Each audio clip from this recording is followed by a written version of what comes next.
What's up, and welcome to Nighttime at the Nerd Bar, episode 70. Woo! Hey!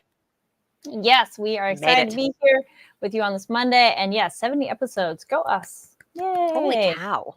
Right? Dang. We have a live chat going on. So if you're joining us live, join us over there. And that's my notification that we're live. Let's turn sound off there. It took us till now to have that. And reminder, make sure to get your notification buttons adjusted so you do know when we're going live in case you're not joining us live like now. And again, no worries. If you're watching later, comment down below on the stuff that we cover. Yes. Let's get into intros. Hello, I am Carrie Lane. And I'm Katie Cullen. Yes, and we will be talking the newest episode of Demon Slayer, Overwatch, got some anime news for you, as well as other recommendations. So stick around for all of that. So let's get into some quick news and things we're excited about. So looking ahead towards summer, I know we're not there yet, but got to plan ahead. Yeah. Sentai has August home video releases coming out. There's Vermeil and Gold, and that's August 1st. We got Shine Post on the 8th. The Life of Budori Gusuko on the 15th. Mirage Queen Prefers Circus, also on the 15th. Reincarnated as a Sword. Interesting. We got I love the reincarnated. That's fun. Yeah. 8 on August 22nd. And My Master Has No Tail on August 29th. So go check out Sentai online for more details on that. But a lot of fun titles coming to you in August. And again, if you have a gift-giving holiday coming up, what you can do if you would like to obtain these for the anime lover in your life is obtain the pre-order and then print out a picture of what you're giving them and put it in a nice little card. So, happy Mother's Day, happy birthday, happy whatever. Here's your gift. It's coming in a few months because it's not available yet. My birthday's coming up. I just got a card that had printouts of gifts I will be receiving in it. So it works. It works, you guys. Well, it's nice because then you have a tangible thing. Yeah. But even though it's not ready yet, at least you can still hand something off. Yeah. Yeah.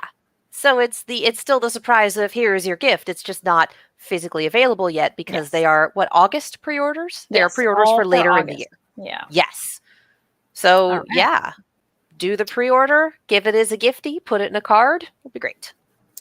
Yes. Something exciting today. I did notice this first quick shout out. We got Giga Derek in the chat, ready and living. Good. Woo! Beats the alternative. Yes. Woo. John Knight says, hi, ladies. Hello. And the fact that today is Abby Trott's birthday. She's voice of Nezuko and Chuntaro in Demon Slayer, which you can watch our interview with her here on the Conversation channel. From the Demon Slayer red carpet. Yeah, so if you missed those interviews, go check them out here on this channel.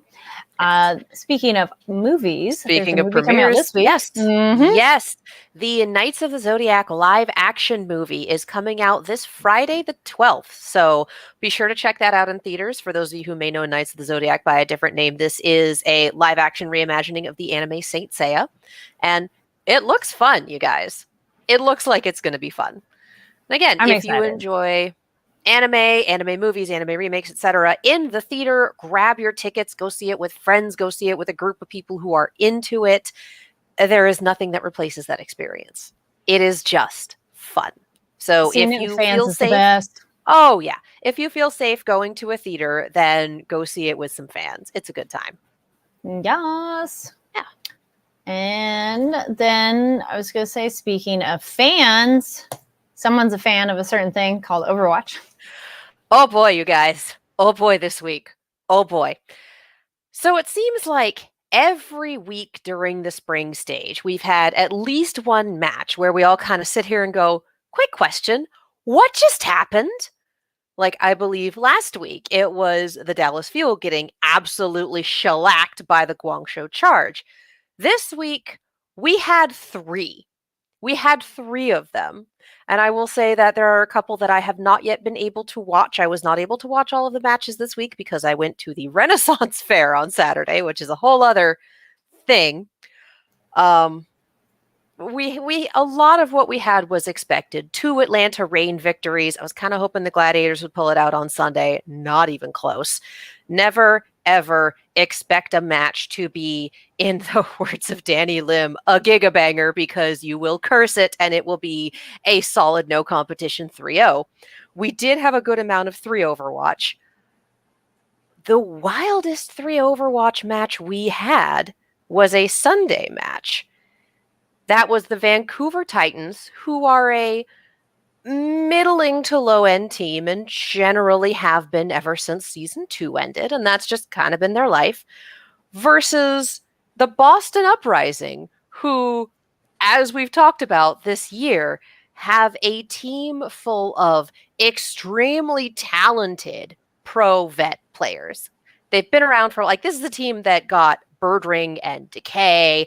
This is a team that has a whole lot of extremely talented players and a lot of players who are extremely capable of seeing a fight going wrong and then just turning it around by themselves. This is a team with a lot of clutch. This is a team with a lot of talent. Vancouver 3-0'd them. Just straight up. We've had matches this week where it was a 3-0, but it was a close 3-0. It was very hard fought. It was very back and forth. The Guangzhou Charge 3-0ing the Hangzhou Spark, the showdown, they were calling it, Guangzhou and Hangzhou, was a very close 3-0. That was a hard fought one. Vancouver and Boston, you guys. Everyone was expecting a Boston 3-0. It was a Vancouver 3-0. Which, okay, cool, great, awesome, welcome back.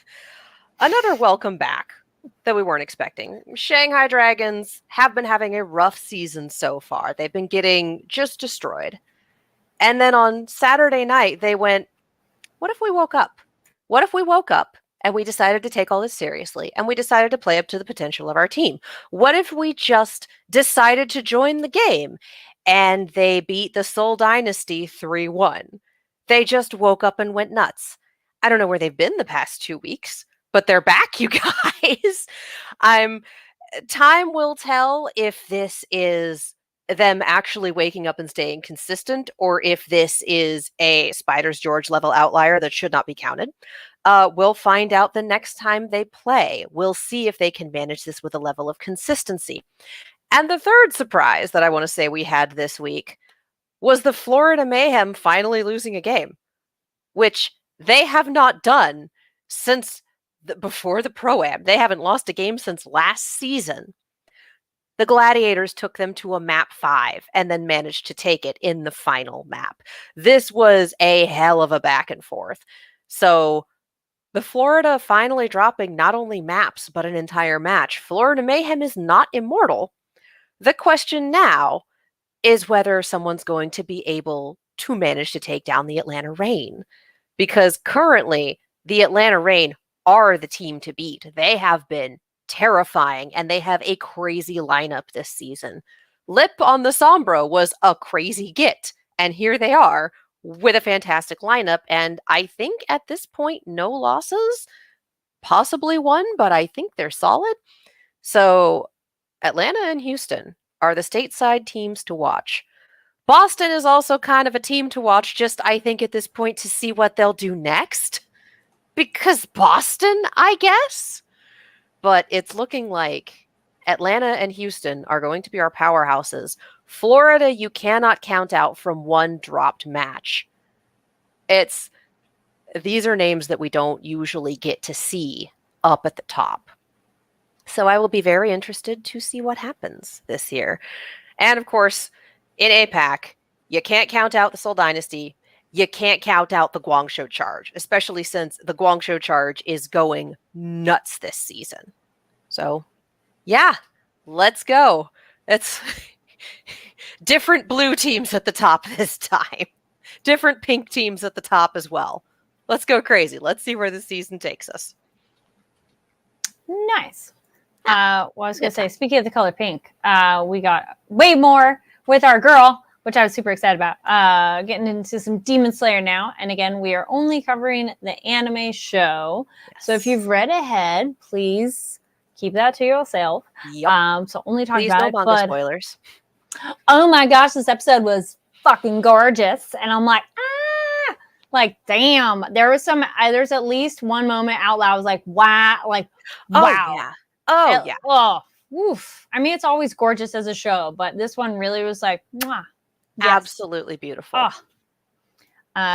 I love that we got the idea of inherited memories and now we're just leaning into it until we're horizontal. Yes. Like, sure, lean into that curve. Let's go. I really appreciate that. Like, it's so ridiculous, but because everything in the show is ridiculous and our power system is based on breathing, let's go. Let's go. I'm here for it. Let's go nuts. Yes. I was gonna say the memories. I like that. Like the layering of who Tanjiro is just related to in some way, shape, or form, connected to. We still don't know those details, but still connected to via the technique and via his ancestors' connection to this guy. But this, I think, we are looking at because I'm sorry, brain. We're working on it. It's been a crazy week, you guys. There's talk about this particular swordsman being one who nearly killed Muzan however many hundreds of years ago. So this is one of those, this is a thing that's continuing on. This makes more sense as to why we got the kill the swordsman with the Hanafuda earrings. Like, if Tanjiro is looking to inherit this between memories and techniques and having the sword turn red in combat, like, this is a hoedown, showdown, throwdown that has been hundreds of years in the making and just adds that extra layer of deliciousness if it is indeed that swordsman who became the top one demon, number one in the top six, like, or the upper six. Yeah. So it's, I do think it's him. I will be very surprised if it's not, but I do think it's him, and that's going to make this even crazier. But I'm enjoying the little bits and pieces. Muzan PTSD. Yep.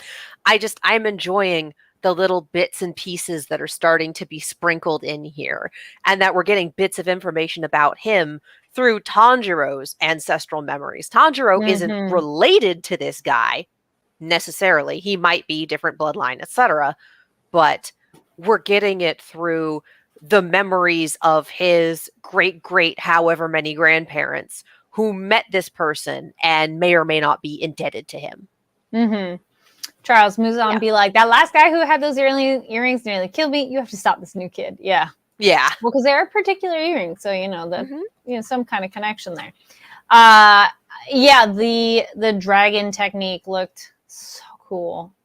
I think that was the moment that was like, wow, like that just. Every time they do the Hinokami Kagura, that's what the Sakuga budget is. Yeah. Hinokami Sakuga. And it can't be that easy. We ended this with all four of the demons. All four of them have been beheaded. It's not that easy. It can't be.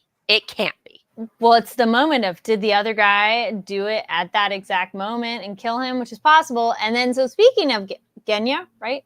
I go back to he's a demon of some sort.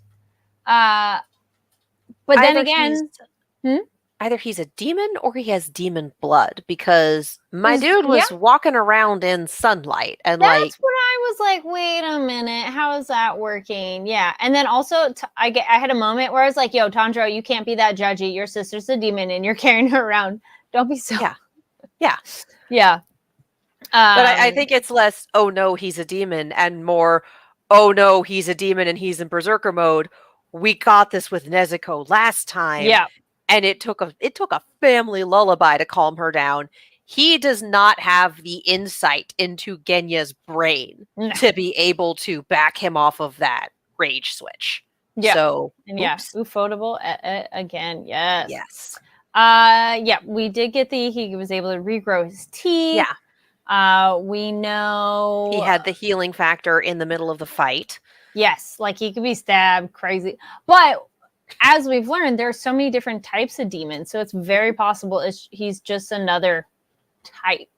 that we Yeah. just don't know about. Yeah. Help me out with this, chat. Have we actually seen him out in the daytime? Like, I feel like we did after the initial test, The but I spa don't remember. or the hot springs I thought was daytime, but maybe that was more dusk. But I Tanjiro think that was doesn't even evening. risk that. Yeah, he doesn't. But season 1, I feel like after the initial test, that the results were in the day. We saw, yes. So he could have been fine then. That's the other thing too. I thought then the next time we saw him, the test was after sunrise. Yep. And he was with the monk Hashira. Thank you, everybody. But it was still years ago in the world. So there's that. He was at the facility where they were all healing up and getting their bandages done. So he did see him. Tanjiro did see him in passing there. But that could also be before this has happened. Like this could have happened, I don't know, a month ago, for all we know. So, yeah. So he was there. The butterfly. Yeah. So he was there too. So we don't know yet. Who the heck knows? Yeah. We'll find out hopefully soon. It wouldn't surprise me if he was somehow like half demon, part demon, demon blood, but not fully. I don't think he's like Nezuko demon. No. He's a different kind, but also maybe some of it's connected to the type of chanting and stuff he does too. I mean, the chanting was... Yeah, the chanting was a Buddhist sutra. Yeah, but I meant like his experience could be altered because of that experience and that knowledge, Man, who knows? Yeah, I get the feeling that we will find something out next episode. I'm hoping, yes. Yeah. And then I was double checking the name, but our love Hashira Mitsuri. Oh my goodness, I love seeing her sword whip thing. And she's so like right through. It's basically a ribbon dancer sword. Yeah, and that's incredible. That's a good way to describe it. It's basically what it is. If you've ever seen a talented ribbon dancer, that's that. So how do you sheath that sword at the end of the episode? You play the animation backwards. I'm like, they're just playing that backwards, aren't they? Isn't that what's happening here? And then I'll do that again for you, Tanjiro. I love the little end bits. Oh, she's great. I agree. I want to see some absolutely fantastic. Demon gun breathing. Yes, we'll see how that works. Oh, I agree. And then back to him too. His hair changing yellow at the tips was cool. Yeah. And then, you are not alone on your thoughts there. It reminds me of ribbon gymnastics. Yes. Yep. I love her. And I love that we did have like the very dramatic her facing off against the larger demon and then following it up with a joke like, oh, okay, we're playing this for humor. They'll be fine. Yes. All right. Little moment of levity. And then we get back to the murder. Yeah, I love I am hurting. May I rest my head on your bosom? Just like, I mean, it's a tiny bit better because she's just like flattered and happy about it. She's not like, because she could be. Given what we see in the themes, like, I'm pretty sure her being all the time is a facade. Like, I don't think that's fully real. I think that's a coping mechanism. Okay. Do you think the girl that's in the closing credits, I think it's the closing credits, is her other self, essentially, like she's saying goodbye to herself, a friend, a sister, or other? My guess would be sister. Okay. I kind of was thinking that too. We've seen her family in the credits. I feel like at one point we see her mother pregnant. Like, I think we're looking at sister. Okay. And similar hairstyle choices. So maybe family thing. Who knows? Yeah. We don't know. I loved her fighting. I thought that was so cool. And I like that she's just so effective too. We're not going to have a female character that's like, oh, I killed one or two. It's like, no, she just walks through it like. She's a Hashira. She's a Hashira. But we at least get to see that more because I feel it could be like they could have made it shorter and they gave it something. So I was like, yes. Yeah. And then our Misty Boy is having fun. Not. Just I'm really hoping that he's having these flashbacks that like it's a time stop and not a real time thing because I think it's a little bit of both because it did seem like the demon's like, you in there? Yeah. So it's like, please let this not be happening in real time. This will get him murdered. Yes. But I do think I'm standing by the Tanjiro started pulling on that thread. And Mhm, because Tanjiro mhm. said something that resonated with him, everything else is going to start breaking open. Mhm. But yeah, getting we'd left the house open, we'd left the doors open because it was hot. The cicadas were screaming, like, and just I can't remember the exact line that Oh, rattled you're him. worthless. Was yes, Something it's like like that, yeah. I think we're gonna witness his entire family just being murdered. I don't even think Yep, by demons. I think by like bandits. could be. Yeah. Yeah. And I do like you're in my way. Can you all run away so I don't have to protect you? Yeah, just very much like I need y'all to move. I need y'all to get out of here. I mean, it's not wrong. It just comes out a little rough, you know. But yeah, I like Can his we fighting talk about style. the art installation? Yes. I love oh is Yeah. so messed up. Like this episode, I think more than anything else that we've had in this season was so fucked up. Hmm. Like Mm-hmm. I had a point about this. We were discussing it last night, and then my brain gave up. But just seeing the art, seeing the corpses move when you twisted the sword, just like there is something about this that is so phenomenally befuckened, and we didn't really get that. Like this is a horror action manga, and we don't always really zoom in on the horror. We just kind of deal with the fact that yes, there are man-eating demons and this has been going on and the world at large doesn't really know about it. We deal with the fact that they do creepy stuff, but a lot of it has been so shonen action that we get this absolutely horrific, like the guy last episode got deboned and that was like oh geez, and then we get this horrific awful human sculpture. Just they all still looked alive. He said, "Oh yes, I've captured their death throes." I'm like, "Okay, but are they still alive in there?" I Because kind like of the wondered eyes were that. moving, But they and were the other guy. glossed over, so I kind of felt not exactly. Regardless, this was. It's very difficult to do Hmm. a horror anime, and a lot of horror manga do not make it to anime very well because the strengths of the manga don't make it to Mm. it's the strength of a stationary page and Yeah. being able to spend a ton of time on art, and it doesn't always. That's why Junji Ito adaptations are always kind of Mm. give or Hmm. take.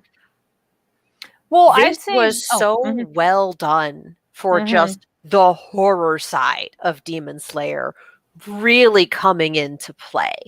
You get so used to people bleeding out, limbs going places, you're like, all right, this is just a particularly violent shonen manga. Okay, cool, whatever. And then they roll out something like this and the inhumanity of it all. There's man-eating monster and then there's serial killer mentality. And normally we're dealing with man-eating monster, shonen villain, etc., etc. This is some serial killer shit. This is like Demon Ed Gein having fun. So it doesn't always do this, but when it does and it's executed this well, it's a really nice, oh, you forgot, didn't you? You forgot. Welcome back. Yeah, I Messed like up. this. Loved it. Charles says we get so much action and comedy. People forget episode 1 started with a family massacre, and that element still gets sprinkled in from time to time. Yeah, I was going to add that I think the only other like really disturbing part, I would say for me, was season 2 when we had the Spider Mountain, because there was the people being controlled and they were killing their own comrades, which we saw. Yeah. And when they couldn't control their limbs, and then when they're like, oh, well, I can't stop you, I'm just going to like totally destroy your body. But those were like 1 or 2 people and kind of separated. This being so massive made it worse. And we got the reaction of normal people seeing it, because we didn't. Yeah. On the mountain, it's it's Tanjiro, he sees it, and other demon slayers, but this getting them freaking out, seeing their friends and everything like that, made it more like, yikes. And again, it also goes in line with what we saw last episode with seeing people who are not trained swordsmen, trained demon slayers, trying to face down demons. Like, it's been a hot minute since we've seen that. And then this last episode really emphasized it. So, yeah, like, been a minute since we've really gotten the horror part of this horror action show. Yeah, I agree. Gyoko feels just disturbing. Oh, yeah. Like, the serial killer, as you said, which is very possible. Well, Maybe he was a serial killer before he died. We don't know. Well, and in episode 1, Muzan made the point of, you are dying in the order of how much of your humanity you have left. So we're looking at demons who left their humanity far behind them long ago. Yeah. So yes. they're all monsters. It's just we don't usually see the art installations. Normally it's just Normally it's just not quite as constructed. It's the sort of thing where this series, by starting off with the massacre and then the fight with Nezuko, like, the series made it very clear at the beginning, this is the power level that we're looking at. This is the level of violence that we're looking at. That was an expectation setter. Like, it was horrific, but it was also very much a, here's what the show is going to be like. It's like Attack on Titan having people starting to get eaten at the end of episode 1. Like, no, this is what you're in for. Buckle up.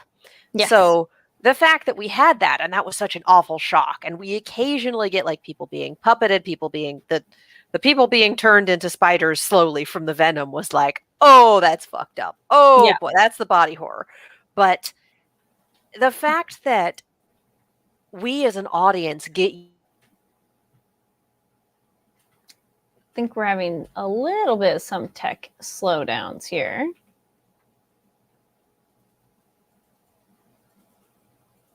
as far as I can tell, I'm still here. Can you hear me? Now you're back. What the hell? I love Yay, it. technology. I love it. Great. Yes. Awesome. Like I was saying, I don't know how much of this was picked up. Like, the show gets the audience very accustomed to a specific level of violence and a specific approach to that violence. And there's some stuff outside the norm. You brought up the people being puppeteered. For me, the people being turned slowly into spiders was no, that was really Your girl does not do body horror very well, and yet here we are.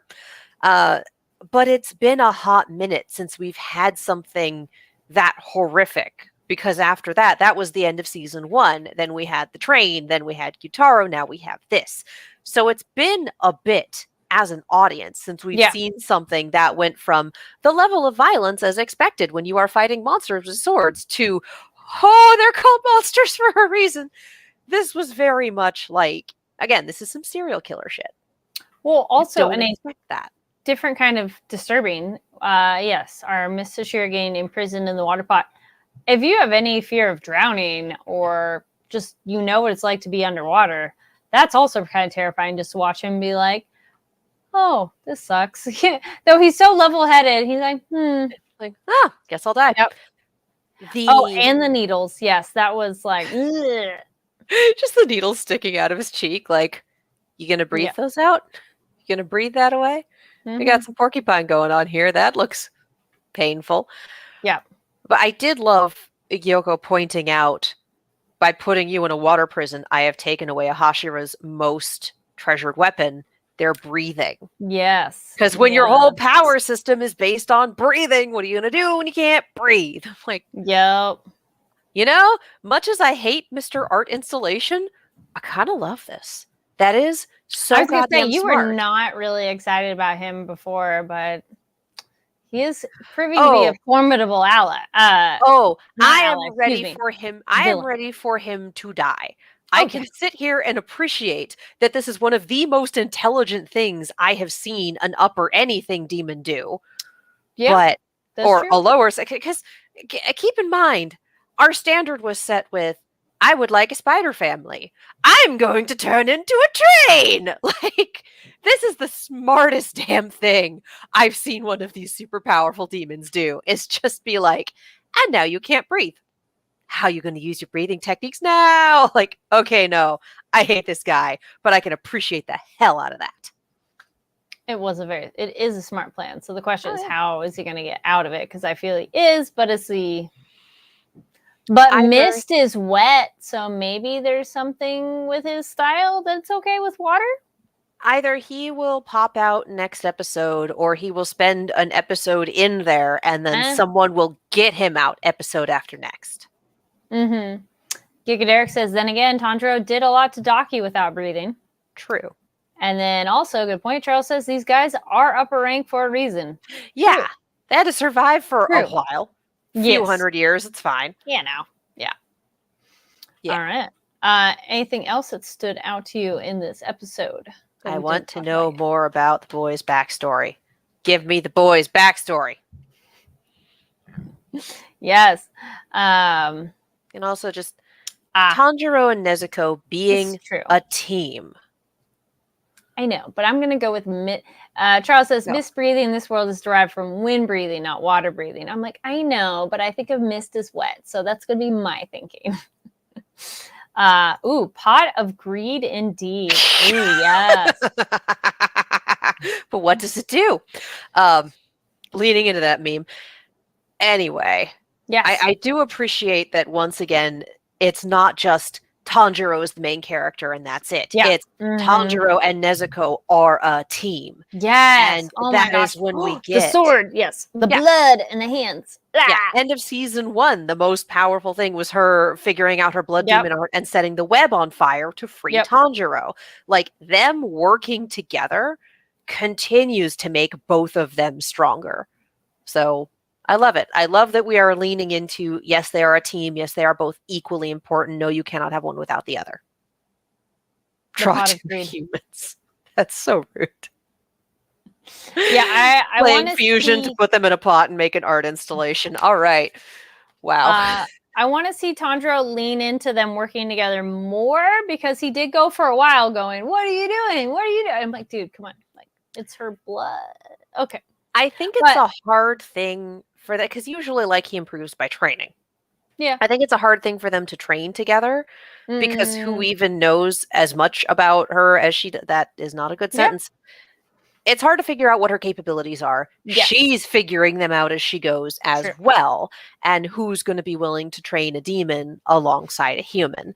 So a lot of this, because like last season, we had her burning the poison out of people. So much of this, I think, is figured out on the fly. Like, we don't get dialogue for Nezuko, but that doesn't mean the wheels don't turn. Yeah, I want to see more of that and them improving. But we have learned that after they have that experience, they're better at the next one. So yes, yep, we will see. That is it for now for Demon Slayer. Yes, but we have crazy show. Yes, 7 to 9 more episodes of this level of intensity, and it's just like, sure, great, awesome, I'll survive that. Yeah.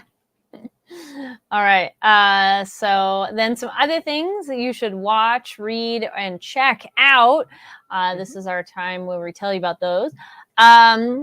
So I finished Megadoon season 2. I talked about this previously. So yes, I did enjoy all of it. If you like musicals or you want something lighthearted and kind of funny, and you like musicals or you don't mind them, because I know some people, they're like, but it's very entertaining, and that's on Apple Plus, and they're all very short, so you can get through it like real fast. And I saw Guardians of the Galaxy 3. That was very cool. Warning of heartstrings and poor Aminals getting hurt and stuff. So that's in the trailer, and that's in like clips that go around. So that's not a spoiler, because also we know Rocket was experimented on. So. But just so you know, like if that's something that like really bothers you, I'm like, I don't like seeing them hurt. But I enjoyed it thoroughly, and it's cool and exciting. Just that little warning, because it's like the website "Does the Dog Die?" where people look it up. Like, I need to know before I go in. So I'd say that's my only like warning on it. But yeah, otherwise very entertaining if you've watched the other ones. Oh, the only other random thing for my own, because I'm a little bit behind on my Marvel movies, but as long as you've seen the Guardians, the previous 2 Guardian movies, and the Christmas special, it's not a big reference, but there's a smaller reference. No, never mind. You need to watch the Christmas special. And then Infinity War and Endgame. So it's like not like you have to see all the other ones, but you probably would have by now. But anyway, I looked that up. I'm like, which ones do I have to have seen? So Okay. yes, All right. there we go. That Yeah, and long-winded answer. Does the Dog Die is also like it's an actual website for those who aren't aware. And Yes. it's also very good for other content warnings. It's not just for does a dog die? It's also like what else happens in this movie? What else might be a problem? Mm-hmm. So if you have specific squicks, specific things that you do not enjoy, specific deal breakers, for me it's cats getting hurt. It just is. Mm-hmm. So Does the Dog Die is a very valuable resource for that. Very helpful. Yeah. But on a fun note, it's a good movie. But yes, go look those things up if you want that guidance. Katie, what about you? I have once again consumed basically no new media because this past week has been so much. So I did, however, go to my local library today and take a painting Yay. class that they were offering for Fun. free, and the supplies were Nice. provided, and I just had to show up. So I'm going to take my stuff you should check out to say, check out your local library 100%. because oftentimes they will have courses. They'll have people they'll have herpetologists bring in reptiles so you can come like meet a bearded dragon and a snake. They will have lectures, they'll have classes, they'll have things that are very useful, and they'll have things that are very fun. Like I just ran across this painting course because my local neighborhood Facebook group, someone reposted the event from the library to that. And I went, oh, I can attend that. Oh, I'm free. Oh, that looks like fun. And I went and it was an absolute blast. And I would show you my art if it weren't in another room right now. But yeah, so I'm going to use this time to say support your local libraries. Whenever there is a vote in your local elections. Make sure you are registered to vote in your local elections because people get removed from voter registries all the time. So definitely double check that.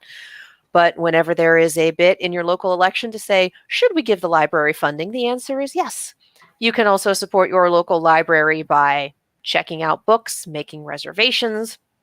When you have a library card, your library will often have subscriptions to the New York Times or JSTOR or lynda.com or any number of resources that you can use just plugging in your library card number. And if you are, well, I'm not really a paper books person, I'm more of an audiobooks person or an ebooks person, your library card will also get you that. My local library uses an app called Hoopla that has digital comics, novels, ebooks, audiobooks, all sorts of fun stuff. There are a few other apps that sometimes other libraries will use. Just the LA County one uses Hoopla. And all you need is a library card. Like, it's an absolutely incredible resource. Do the thing, win the stuff, support your local library. It is very important. Because even if you don't necessarily need a place to go sit and access computers or a place where someone can go after school and hang out in a safe environment and not be expected to spend money on things in order to be there. Like, libraries are an incredible community resource. And even just walking in the door, they have a counter that counts people who walk in the door and they get funding based on that. So just like go to your local library, pick up a book or two, use the app, anytime you use your library's facilities or whatever they provide, they track those numbers, they get the funding based on those numbers. So you can support your local library by using your local library. I was also going to add, that's awesome they have the art class. And a lot of times libraries will have art exhibits that are free. So they're really fun to go check out the art. I love popping in of like, what do they have up this week? And, it's just fun and easy thing to do. And a reminder, we had mentioned this before, if you're into physical manga or a book, or whatever have you, if you're in California, there is a thing now that if you go request that book and it's of a certain price range, they will order it online, ship it to you, you read it, enjoy it, and then give it to the library, and then it's part of the collection for somebody else to enjoy, and it's totally free for you. So it's like, hey, I know we all want to read manga and everything, and that is definitely not on all of our budgets. So go to the library. It's free, totally free, and you're still supporting the authors. And a lot of libraries have quite a bit of manga. And even if your local library is small, if it's part of the larger city or county system, interlibrary loans are great. You can Mm-hmm. do so many reserves, and then they'll show up and then they'll email you and be like, your book is in, and it'll be set aside with your name on it. Like, this is how I get a lot of, oh, I've been meaning to read this book. Oh, my library has it. All right, I'll probably have that in my hot little hands in about a week, give or take. So if there's Yeah. something where you're like, well, maybe I want to read that book, I'm not sure. I don't want to drop $26 on a hardcover, get it from your library. And if you love it, then you can buy it. And also, using your library supports authors. It's not like pirating the book, which supports no one, and you should not do that. Libraries do buy these books, and if the books are popular enough, they will buy more copies to keep them in circulation, and that in turn supports authors. So using your library also supports your favorite author if you're using it to check out and read their books. Yes. So just use the library, support your local library. Even if you don't use it very often, it's a very important institution to have in your community. Agreed. I feel we should have a library one because we talk about the library a lot because we both love it. So it's important. Yes, it is. Agreed. It's also important to vote in your local elections, but that's not happening all the time. But the library is happening all the time. Yes. So do that. Yes. Yes. Support libraries and official release. Yes. Well, thank you, everybody, for tuning in to another episode of Nighttime at the Nerd Bar. Thank you, everybody who joined us in the live chat. And if you're watching it later, no worries. Comment down below on the different things we talked about, words and things. Make sure words are good. Words good. Words great. You are subscribed to the channel here, Fanversation. Make sure to give the video a thumbs up. And you can go find us on Twitter at NTATNB is our Twitter account for this channel and for this show. Yes. And then, yes. Oh, thank you. John Knight says, congratulations on your 70th episode. Yay. Thank you. Yeah, we need to do something really cool for the 100. Whatever that winds up being. Yep. Whenever that's we going to got be. some time. We got a little bit of time. But yes. End of the year. End of the year sometime. I guess will be the 100th. Yeah. Yeah, 30 weeks. Well, where can people continue the discussion with you? You can follow me all over the social medias, as well as on YouTube and Twitch at Kiaxet. That is Kiaxet. If you like reaction videos, they live on that YouTube channel, as well as some other conversations, vlogs, etc. I recently finished the most recent season of RWBY, so those are being doled out. The season finale will be posted on my birthday on the 17th. So just kind of doing things on a schedule until then. I am also a co-host on Silver Screams on YouTube, and that is a horror-based channel that I do with my roommate. We should be having about an hour-long discussion of Evil Dead Rise on there, a movie which she definitely went to see and I definitely did not. It's a wild one. It's a wild one. So that video, if it's not already up at this point, it should be within the next few days, most likely. So check that out. We have a good time. If you want to see me absolutely jump out of my skin, that is the channel for it. And the Halloween reaction and the Evil Dead Rise trailer reaction are both very good for seeing Katie transcend reality. Like, if that's what you like watching, those are good for that. We got interesting suggestion. 100th episode at a bar. That's not impossible. I know just the bar. This is true. I was like, wait, there is a good one. Yes. That's where I'm having my birthday party. Know that. Yep. We'll keep that in our back pocket. That is a great suggestion. Who knows? We probably could. We probably could. Yeah. We'd probably need to pre-tape. We might need a pre-tape. Yes. Yeah. We'll think about it. But yes, y'all can find me online at Carrie D Lane. That's KARIDLANE across all social media platforms. Oh my gosh, this Monday. Blah, blah, blah. Big Monday energy. Yes. But yes, Who's you can made find the me. drinking game? Like every time we say Big Monday energy, mark it off on your bingo card. Every time one of us flubs something, mark it off on your Yes. bingo card. Every time Katie puts something on the Yeah. board. Every time Carrie makes a segue. Every time, like bingo cards, y'all. Bingo card or drinking game with sips. Yeah, I was gonna say, Sips. I'm like, yo, we're gonna make some people really Sips. plastered. Just be very responsible. Yes. We might be at a bar, but be very responsible. Yes. I was gonna say anything. I mean, yeah, just kind of fun, random content on all the things. Nothing super big. Stay tuned. Got stuff coming your way, and possibly some movie review or so. We'll see. So stick around for that. Again, one more time. Check us out on the NTATNB on Twitter. Yes. Also, sometime. Generally speaking, we have photos there of the things we've covered. So in case you missed it or you want to look at it, and go to the official accounts as well as ours. So yes, just make sure. Oh yeah, yeah, pretty much. Yes. Drink Be responsible, y'all. responsibly. Yes. Drink responsibly. Well, again, thank you everybody for joining us, and we'll see you next week. Bye.